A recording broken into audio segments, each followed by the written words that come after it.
एक समय की बात है। राजन अपनी पत्नी और बेटे के साथ रहता था। राजन का ज्यादा समय काम करने में बीत जाता था। वह रात को देरी से आता था और सुबह जल्दी निकल जाता था, इसलिए उसकी और उसके बेटे की मुलाकात मुश्किल से ही हो पाती थी।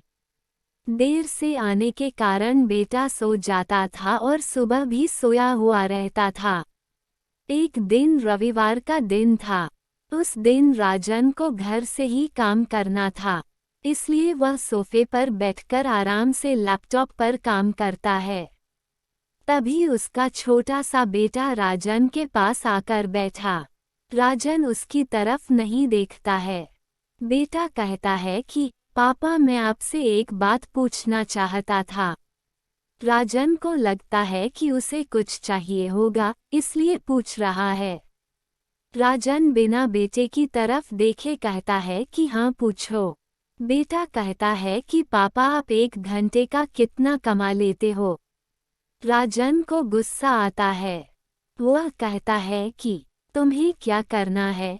इस बात से जरूर तुम्हें कोई फालतू की चीज या खिलौना चाहिए, इसलिए पैसों के बारे में पूछ रहे हो।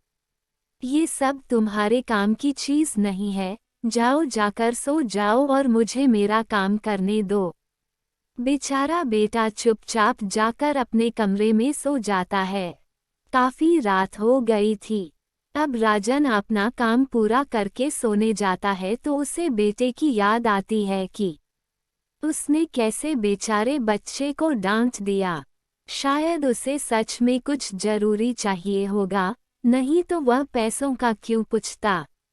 ऐसा सोचकर राजन बच्चे के कमरे में जाता है और उसके माथे पर हाथ फेरता है। मेरे बच्चा सो गया क्या? तभी बच्चा अचानक उठ बैठा और बोला, नहीं पापा, मैं जागा हुआ हूँ। पिता बच्चे से कहता है कि बेटा, मैं उस वक्त व्यस्त था, अब बोलो तुम्हें कितने पैसे चाहिए? बेटा कहता है कि मुझे पैसे नहीं चाहिए, आप बस मुझे इतना बता दीजिए कि आप 1 घंटे का कितना कमा लेते हैं। पिता कहता है कि मैं 1 घंटे में 100 रुपये कमाता हूँ। बेटा झट से उठकर अपने गुल्लक को तोड़कर उसमें से 100 रुपये निकाल लाया और पिता को दिए और बोला, ये लो 100 रुपये, क्या आप अपना 1 घंटा मेरे साथ बिता सकते हैं? ये सुनकर पिता हैरान हो गया। उसे मन ही मन बहुत शर्मिंदगी महसूस हुई।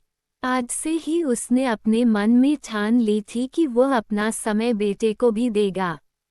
उस रात दोनों बाप बेटे मिलकर खूब सारी बातें करते हैं।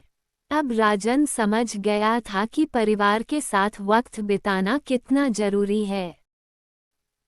कहानी से सीख: काम करना और पैसे कमाना जरूरी है, लेकिन अपनों के साथ समय बिताना भी जरूरी है। ऐसी और कहानी के लिए हमारे चैनल को सब्सक्राइब करें। धन्यवाद।